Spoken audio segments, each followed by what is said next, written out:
Good kid. It's Gilly the King now. Fuck that old nigga. You are tuned in to another episode of The Ghetto. Point of View Podcast, sponsored by. What's going on? It's your boy Lee Boy. Good kid. Mike, man. Mike check 1, 2. Listen here, wow. For sure. We just got the ghetto on the ghetto. Good kid, we're gonna have to cut that because Gilly. It's Gilly the King now. His trade. Fuck that old nigga. But okay, it's your boy Goni in this bitch. Goni, whatever you want to call me. It's the Gpov Sports. That's the Ghetto Point of View Sports. Where we give you our take on sports. All sports. Some sports. Mainly football and basketball for real, but shit. If I got an opinion, I know my brother. If he got an opinion, we gonna talk about. I'm gonna disagree with it all. So, yeah. So yeah, man, what's going on, man? Talk to the people, man. They might know who I am, but shit, introduce yourself, man. I mean, shit.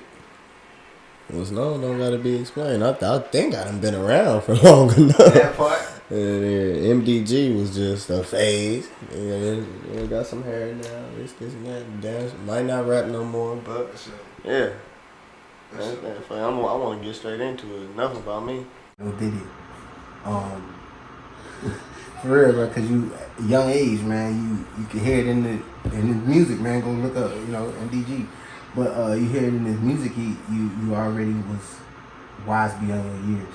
And so when it came to sports, I was like, okay, we're gonna do the GPOV Sports. It's like, man, Goon gotta be on here because not only are you wise as far as you can formulate your own opinion, but you also are intellectual about the topics in the sense of what you're talking about. For sure. And so to jump into knowing what you're talking about, Boston. He trying to butter me up, but it's not sweet. But let's go. Boston just won, man. They up 3-0 with the Pacers, man. My Boston Celtics just won. We're up 3-0 on the Pacers. Mm-hmm. So, basically, the score was 114 to 111, right? Mm-hmm. So, what we got? You wanna give your take on, you know what I'm saying? Get the scores and all of this shit. Let me start off first. Looking at Jason Tatum, 36 points, 12 for 23 field goals, 5 for 10, 50% from 3, 10 rebounds, 8 assists, almost a triple-double. And he played the most minutes, 44 minutes in a game. I feel like this was a statement game for him. He's trying to come back and let people know, I'm that guy. This is my team. We're not here to play. This is the year I'm going to get my ring. This may be the new face of the NBA. Going forward. That boy said face of the NBA. I mean, and I'm not saying that that's shoes that he can't fill because he's definitely a great player. We, had our little run-ins, last year. Who is you? Miami. What you mean? Don't start. Listen. All I know is Jason Tatum has been in the league. All I know is that cash out that came through. I said. Oh, okay. Yeah, for a fact. And this will tie into my fact. But, so yeah, what he's trying to elaborate to is me losing a bet for $100, I believe, to Miami beating Boston 1 year and advancing to the NBA Finals and getting spanked. That's just, they lost. But hey, yeah, the real victory was winning the money for me. But like I was about to say, Jason Tatum himself has been in the NBA for 7 seasons. This is the 7th season. For 6 of them, they've made the NBA Eastern Conference Finals, meaning that lone year you won that money was the lone year we haven't made it there. So that means the East runs through Boston, from my perspective. I can't argue that because we damn sure that's our, you feel me? That's our thorn. If Boston throws a championship in there, I mean, we could be talking possible dynasty. The Warriors, no longer. LeBron seems to be retiring soon. Yeah.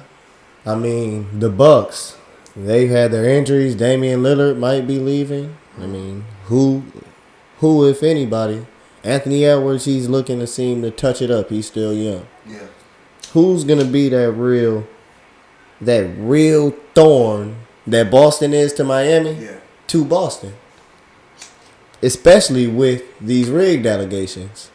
Ooh, hey. And that's coming from a fan. That's a perfect pivot, and I want you to touch on that. So the NBA taking a major L in the rigged allegations. There's absolutely no way or no reason Rick Carlisle sits the starters in in an 11-point game. But yet the Celtics starters finished the game. Mm-hmm. This is insane. This is coming from a tweet, of course, on X. A tweet on X, is that a thing? An excerpt on X. Yeah, so this coming from X, but it was posted by Sean Cotton on Say Cheese. So can you speak to that, bro? The score was 99. The score was 99. Oh no, the score was 99-82 last game. And everybody's sick. What you think? I feel we should go back even further to the last series against the Cleveland Cavaliers. The Boston Celtics were up 1-1 heading into Game 3 of the second round of the playoffs after beating the Miami Heat, I believe, in the first round. But the Celtics were going into that series against the Cavaliers. We won Game 1, lost Game 2. Donovan Mitchell was a major problem. Going into Game 3, which Boston won, Donovan Mitchell was still continuing to be a major threat to the Celtics, and it looked like the energy was shifting. Even though we ended up coming through, we won a nail biter. Yeah. We might have pulled away a little bit at the last minute at the end of the game, but Donovan Mitchell was torching us. It was back-to-back 30-plus, almost 40-plus point games. And so going into Game 4, after being completely healthy and, like I said, offensively torching the Celtics, he comes up with a mysterious hamstring injury. Which now, after that, the Celtics go on, trample him, and win the series. He doesn't play another game, just like their starting center, Jared Allen.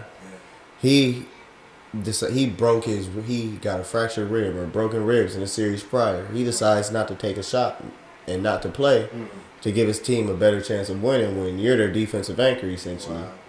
And so, to me, it's looked like, from even a fan's perspective, it's looking like the Celtics are getting an easy highway to the finals.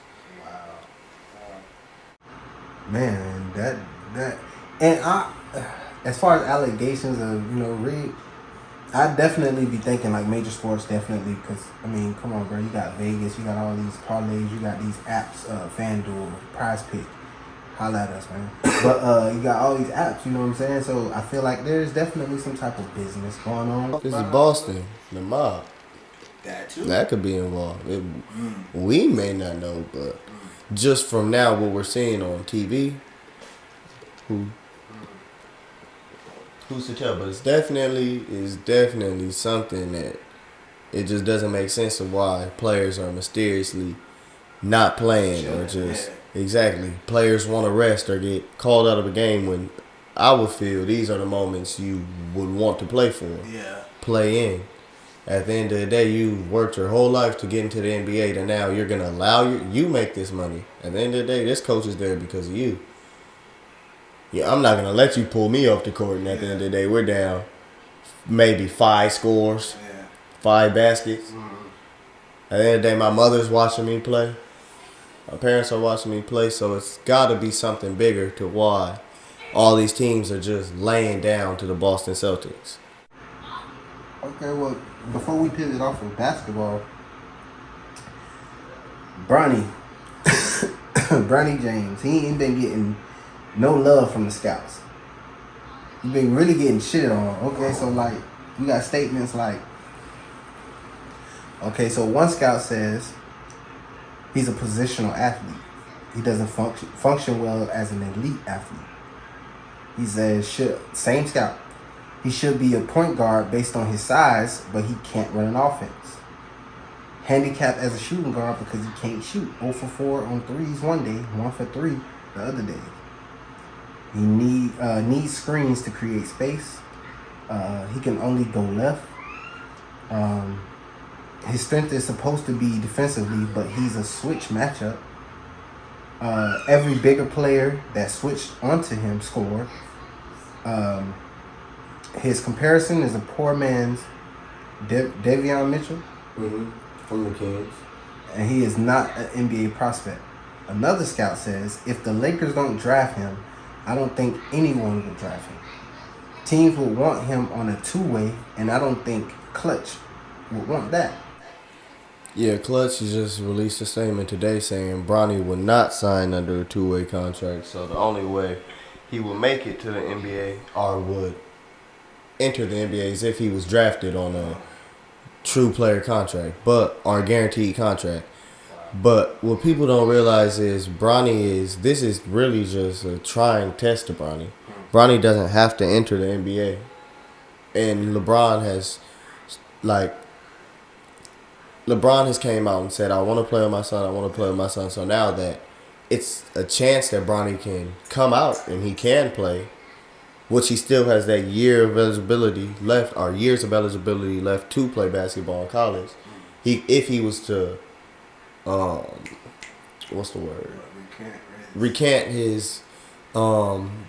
recant entering the draft. Like basically, he still can go back to college.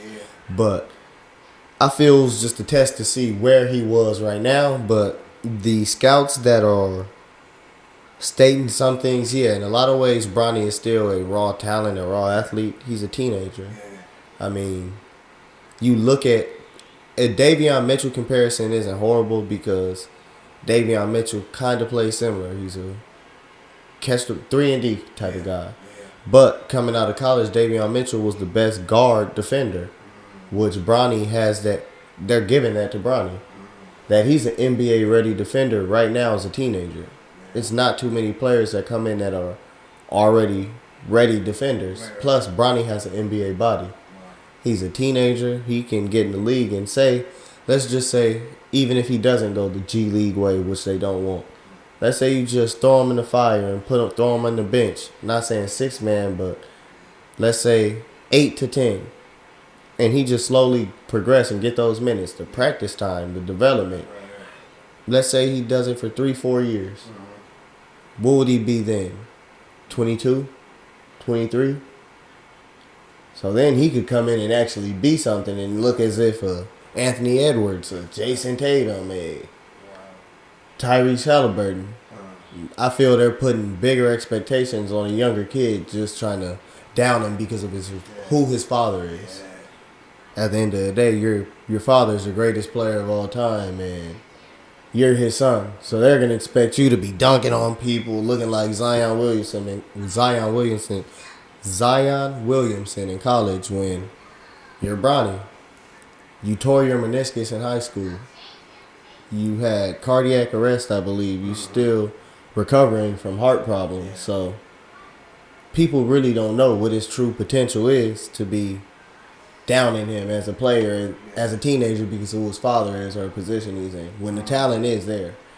Okay, maybe for 2 days in a row, 2 practices, you had an off night.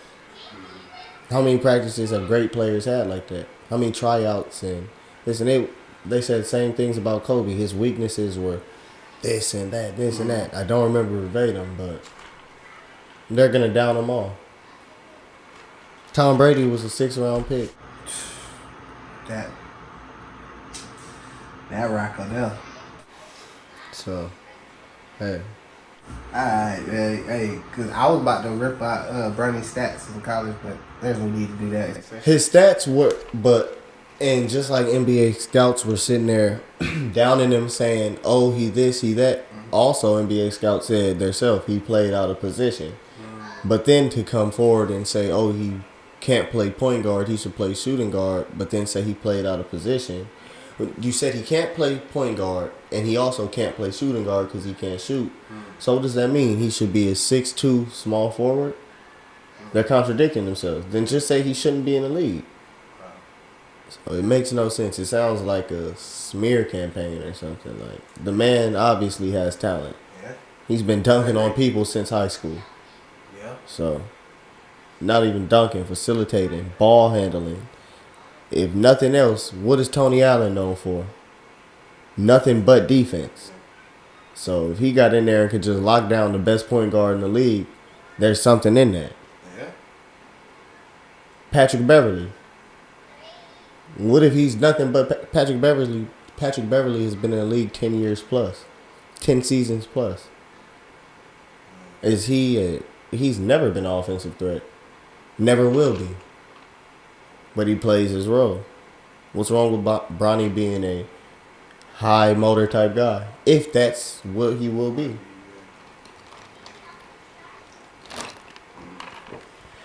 Well, Not everybody could be the greatest player of all time. I agree. Definitely. Well, shoot. Okay, moving on, man. You definitely slayed that one.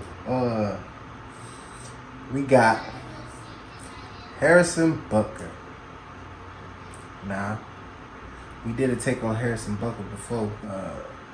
His speech at Benedict College, and he was saying stuff about, women enjoying their vacation. And if you don't know who Harrison Butker is, he's a kicker for the Kansas City Chiefs. So we still talk about sports. He was talking about how women should enjoy homemaking pretty much. You feel me? And so, if that wasn't enough scrutiny for him, I mean, he turned around and say he rejects a deal from Nike because they endorse Kaepernick, or Kaepernick has an endorsement through Nike ever since the Black Lives Matter situation, kneeling during the pledge and stuff like that, and so, or national anthem, and so he basically denies the deal and says that he would not support anything or anybody that supports Colin Kaepernick. Now, I feel like this is, you could take it away, but I feel like this is he just flaunting his white privilege, bro. Yeah, I feel that's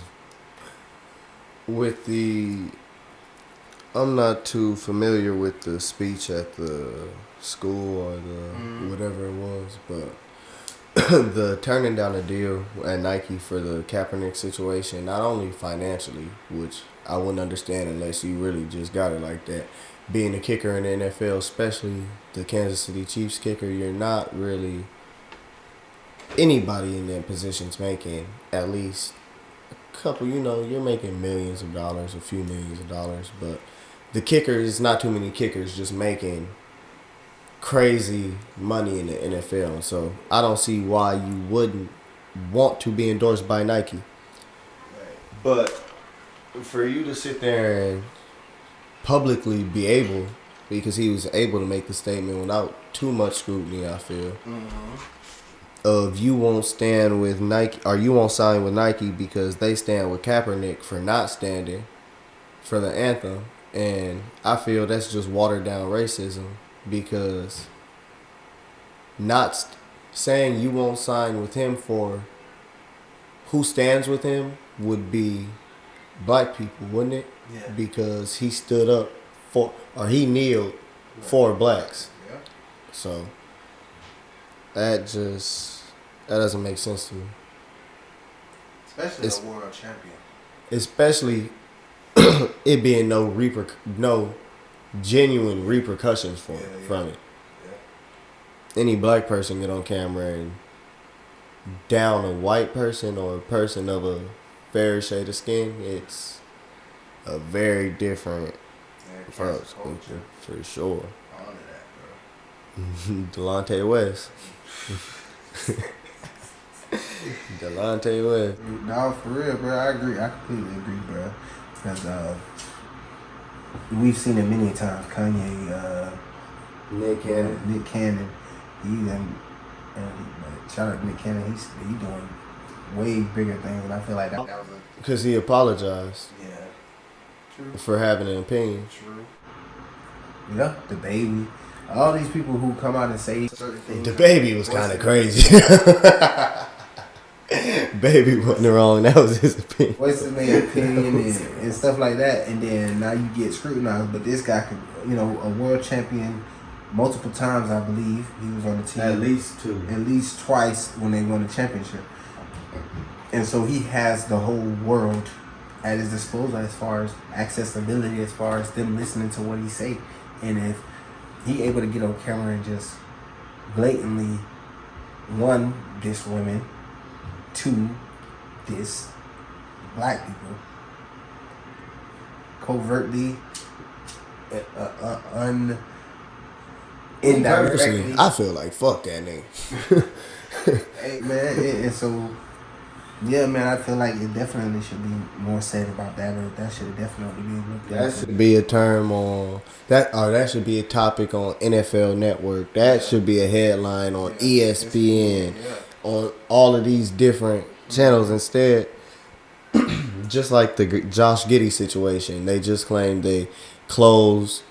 That was today, I believe. They closed the investigation on him on dealing with a minor female or things of that nature. I believe the girl was 16 or 17, and he was about to have relations with her or something to that extent, whatever happened. But it was something more or less swept under the rug. But it's the privilege they have. It's not talked about. It's not a major headline. You'll see about it on a social media page and think, oh, could this be fake before you see it on the TV. Yeah. And if it is on the TV, it ain't Then breaking for it. Exactly. It's almost damn near on a commercial break. Yeah. What else we got here, man? Alright. Since we're talking about the NFL, do you think SHEDUER Sanders is a top 5 draft pick? If the Raiders get a top 5 draft pick this year, I hope SHEDUER Sanders is there. SHEDUER Sanders would have been, in my opinion, for what it matters, Caleb Williams. I believe Jaden Daniels is better than Caleb Williams, but I believe no matter what order you put it in, the top 3 quarterbacks in that draft would have been Caleb Williams, SHEDUER Sanders, and Jaden Daniels. Top 3 overall quarterbacks taken off the board. We could have thrown in a Michael Penix next, because I believe without the injury history, Michael Penix could have been the best quarterback on this list. Even though he's not as versatile as Jaden Daniels. Jaden Daniels, he doesn't have an NFL-ready body. Yeah, but hey, my guy Jaden, but come on now. I'm an LSU fan. I love Jaden Daniels. Heisman. That guy Almost had a better season than Joe Burrow. If we would have had a defense, we were talking national championships. Gee whiz, boy. But I believe SHEDUER Sanders, his accuracy, out of this world. He makes his top receiver, his top true receiver, not Travis Hunter, was an undrafted free agent to the Arizona Cardinals. Pinpoint accuracy. Drops in the bucket every time. Had no offensive line. And I'll definitely say that's that undrafted free agent. You getting someone from Colorado a call to the league. Yeah. And he got Horn right. He got Horn a Florida jet, man. He's small, but I know nothing about Horn or who he is, but I know with the topic of SHEDUER. Oh, Jimmy Horn. He's a wide receiver? Yeah. I have heard about him. I just lied. And he's a guy. He's one of them guys. Definitely. SHEDUER, I feel Travis Hunter gets the rep because, Travis Hunter's a way better cornerback. No, I don't want to say it. Travis Hunter's exactly what he is. Yeah. Great on offense, tremendous on defense. I feel physically is what gives him the ability. He's physically more better just from the speed, the way he can control his body, the different things like that. But it's really his mind defensively. That's what carries him. But offensively, he's just explosive. the way he is when he carries the ball, he could return punts, return kicks, and he just put him in a phone booth. You can't touch him. That's how good he is. And so I want to say he's a better receiver than he is defensive back, but he's a very good defensive back. Yeah, he give me Chris Gamble. He gives me, if they would have let Prime play offense. Hey, but you see how flowing on this Travis Hunter into the next topic, NCAA 25, giving Travis Hunter a lot of love as far as social media goes, as far as even in the game. They're saying that his movement is. I believe the reason why. I believe SHEDUER would have got what Travis Hunter is getting, but Travis Hunter is a lot less vocal. The Dion talks for all of them, but SHEDUER is this. SHEDUER has the Tesla truck. SHEDUER has this. SHEDUER has the jewelry. SHEDUER is the vocal one, and so I feel with that he gets that Dion rep where you're not going to be marketed as much until you really prove something. Wow. And he didn't really. Yeah, his numbers spoke for themselves, but the team wasn't as good, so they're not going to give him that rep. At the end of the day, Travis Hunter, you look at it, you play this many snaps on offense, this many snaps on defense, and put up these numbers, you have to be great. And you're quiet and humble, somewhat. So I feel that's what got him the cover. That's what got him the extra push. But talent-wise, yeah, for sure. But now I feel like just because he's a humbler, more quiet, I feel that's why he got that over SHEDUER. Because like I said, I feel SHEDUER is probably, those are the two best players on the team, but it's a conversation on who's better. All right. Well, shoot. Okay, well, then wrapping it up, what's your overall take on this year's draft? How do you think your Raiders made out? How do you think most teams made out?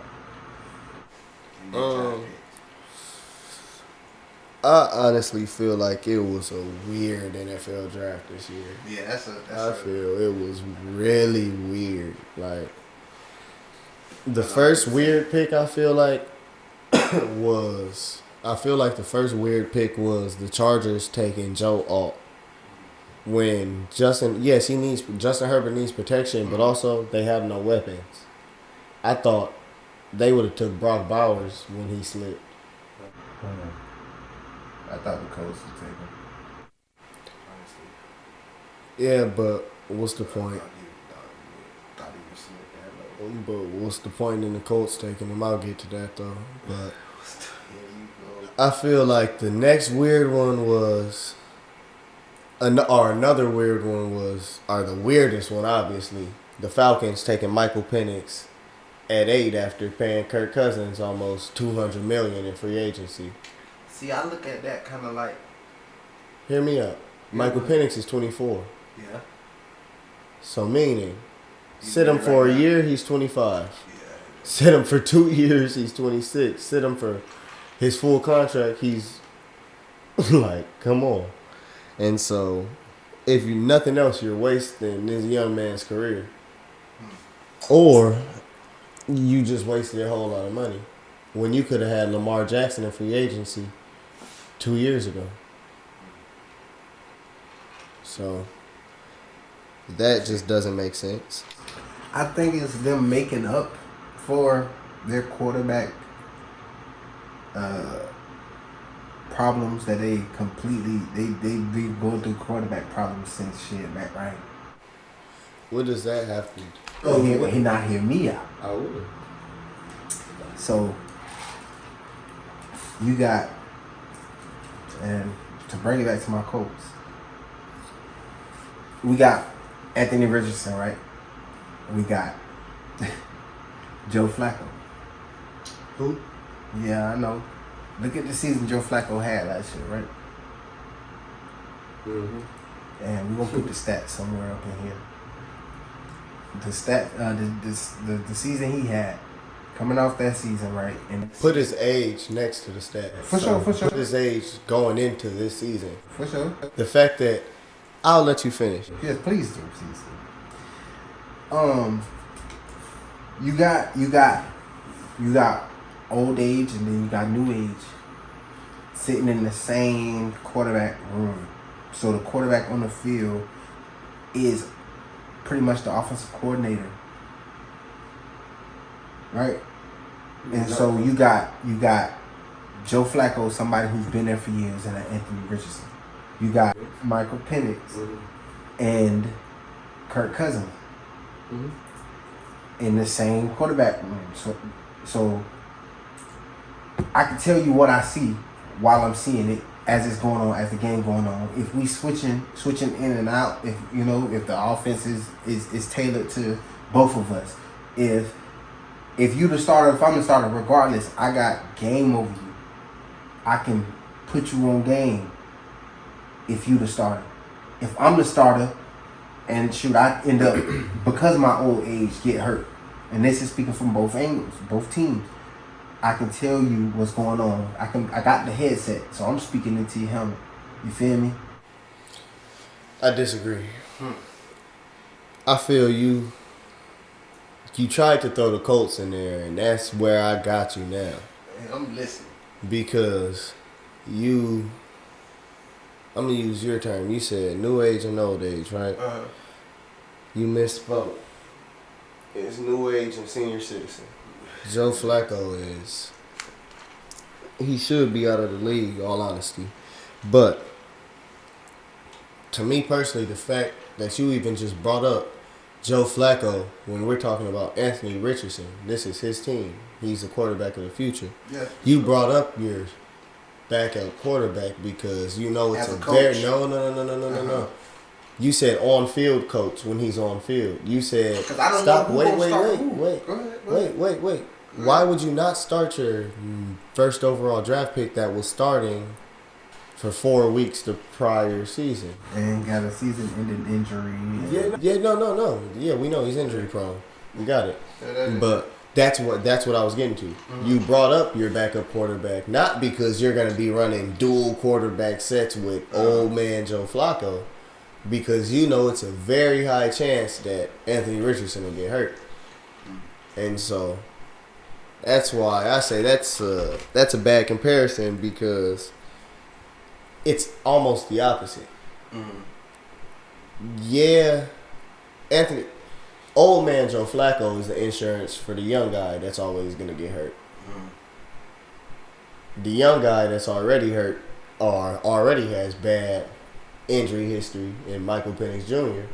Is the backup to coming off a ruptured or torn Achilles Kirk Cousins, which is an already older man so that's not the same type of situation. Mm-hmm. Yeah, it's actually Atlanta would be in a better position than the Colts if their starting quarterback got hurt. But I don't feel that's a good comparison, because money-wise, Joe Flacco's, I'm sure, on a veteran minimum. We're talking about a quarterback this is your first round draft pick, your 8th overall. We're not talking about late round. We're talking about 8th overall draft pick. And I'm talking about Michael Penix. Oh, okay. Yeah, no, Michael Penix. We're not talking about the guy that played 4 games. No. Yeah, you threw the 4 up right, but I'm talking about Michael Penix. Man. Watch this season, man. You didn't watch this season, man. I got us fucked up, man. I'm telling you, man. We'll be tuned in for the 5 games he plays. That Soldier Boy clip in there, man. You got me fucked up. They got us fucked up. They got you. You talk so much shit about Gardner Minshew, and he led you guys to the playoffs. Gardner Minshew, hey, listen to me, man. We appreciate everything you did for us, bro. No, he doesn't. He also was healthy. He also was there for you guys. But then, honestly, that swing pass, last play of our season, I know, bro. We really could have. The last play of your season was week 4 when Anthony Richardson got hurt. There you go. So somehow, some way, the Raiders was at home watching us on TV. Mr. Gardner. Somehow, some way, the Raiders was at home watching us on TV. It's completely fine. Right. Hey, the Raiders this year will be miles ahead of the Colts. Man, bro, y'all ain't even. Matter of fact, listen. Anyway, like I said, man, Joe Flacco. He keeps bringing up Joe Flacco because he knows. Joe Flacco 39, Kirk Cousins 40 years 35. old. Lord Jesus. Joe Flacco 39. Did this man just say 40? Cousin is 35. That's insane. We gonna see if them boys get any playtime this year. This man, I would hope a 40-year-old man didn't get playtime. What you mean? Not one 40-year-old. bro. I don't want to talk about a 40-year-old man that's not Tom Brady. You are tuned in to another episode of The Ghetto. Point of View Podcast, sponsored by